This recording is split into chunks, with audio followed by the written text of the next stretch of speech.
எனக்கு ஒரு சந்தேகம். இளநீர் இளநீர் எல்லாருக்குமே தெரிஞ்ச ஒன்று தான். நல்ல ஒரு உடம்புக்கு ரொம்ப நல்ல பானம். பொதுவாக ஒரு மஞ்சக்காமாலை அப்படின்னு சொன்னாலே டக்குன்னு எல்லாம் என்ன பண்ணுவாங்க, இளநீர் சாப்பிட சொல்லுங்கள், உடம்புக்கு ரொம்ப குளிர்ச்சி அப்படின்னு சொல்லுவாங்க. ஆனால் அந்த இளநீருக்கே வந்து சாப்பிட்றதுக்குன்னு ஒரு டைம் இருக்கான். அதாவது என்னென்னா, காலையில் டிஃபன் சாப்பிட்டதுக்கப்புறம் மத்தியானம் லஞ்சுக்கு முன்னாடி அந்த கேப்பில் தான் சாப்பிடணுமா. ஆனால் நிறைய பேர் பார்த்தீங்கன்னா, இப்போ நானே நிறைய பேர் பார்த்துருக்கேன்.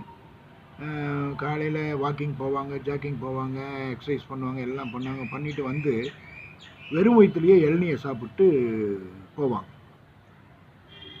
என்னென்னா, அந்த மாதிரி வெறும் வயிற்றில் சாப்பிட்டா அந்த இளநீரில் உள்ள அமிலச்சத்து வந்து போய் உள்ளே இருக்க உறுப்புகளை வந்து புண்ணாக்கிருமா. புண்ணாக்கி அது பின்விளைவுகள் எல்லாம் பெருசாக வரும் அப்படின்ற மாதிரி சொல்கிறாங்க. ஆனால் பார்த்தீங்கன்னா, காலையிலலாம் இந்த மாதிரிலாம் சாப்பிட்றாங்க, வெறும் வயிற்றுலலாம் சாப்பிட்றாங்க. அவங்கெல்லாம் தெரிஞ்சு தான் சாப்பிட்றாங்களா, இல்லை தெரியாமல் சாப்பிட்றாங்களான்னு எனக்கு தெரியலைங்க. எனக்கு அதுதாங்க ஒரு பெரிய சந்தேகம். அப்புறம் எனக்கு இன்னொரு சந்தேகங்க. இப்போ நம்ம இந்தியன் ரயில்வே இருக்குது.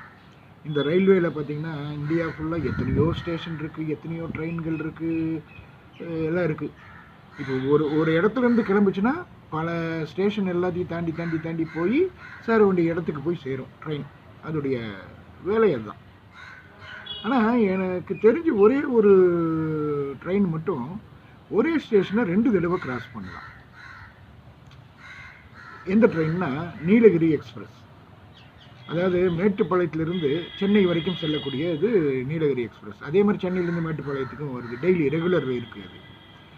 அது என்னென்னா, கோயம்புத்தூர்லேருந்து மேட்டுப்பாளையத்துலேருந்து கிளம்புச்சுன்னா வட கோயம்புத்தூர் வழியாக கோயம்புத்தூர் ஜங்ஷனுக்குள்ளே போயிட்டு அங்கே போய் சில பெட்டிகள் எல்லாத்தையும் இணைச்சி பேசஞ்சர் எல்லாத்தையும் ஏற்றிக்கிட்டு திருப்பியும் அதே வட கோயம்புத்தூர் வழியாகவே சென்னைக்கு வரதான். அதே மாதிரி சென்னையிலேருந்து வர ட்ரெயினும் அதே தான் அப்படின்றாங்க.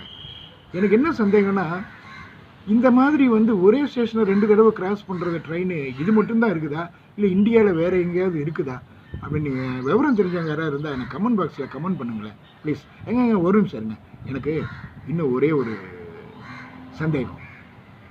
அதாவது இப்போ சீரடி சாய்பாபா எல்லாருக்கும் தெரியும், எல்லாரும் வணங்குற தெய்வம் அவங்க. அவர் வந்து நார்த் இந்தியாவில் தான் இருந்தார். அங்கேருந்து அங்கேயே தெய்வமானார். அவருக்கு உண்டான பக்தர்கள் அங்கே தான் அதிகமாக இருந்தாங்க. அங்கேருந்து அப்படியே கொஞ்சம் கொஞ்சமாக தென்னிந்தியா பக்கம் வந்து இப்போ நம்ம தமிழ்நாட்டில் அவர் இல்லாத ஏரியாவே இல்லைன்ற லெவலுக்கு இருக்குது. ஏன் நம்ம இந்துக்கள் கோயிலில் கூட பார்த்திங்கன்னா அவருக்குன்னு ஒரு தனியாக இடத்த வச்சு எல்லாருமே வழிபட்டுருக்கோம். நம்மளும் வழிபட்டுட்டு தான் இருக்கோம். இப்போ சமீபத்தில் ஒரு வழக்கறிஞர் வந்து கோர்ட்டில் வழக்கு தொடுத்துருக்காரு. என்னன்னா, சாய்பாபா வந்து ஒரு முஸ்லீம், அவரை எப்படி இந்து கோயிலுக்குள்ளே வைக்கலாம் அப்படின்னு கோர்ட்டில் கேஸ் போட்டிருக்காரு. எனக்கு என்ன சந்தேகம்னா, சாய்பாபா வந்து இந்துவா, முஸ்லீமா, இல்லை தெய்வமா, இதுதாங்க எனக்கு சந்தேகமே.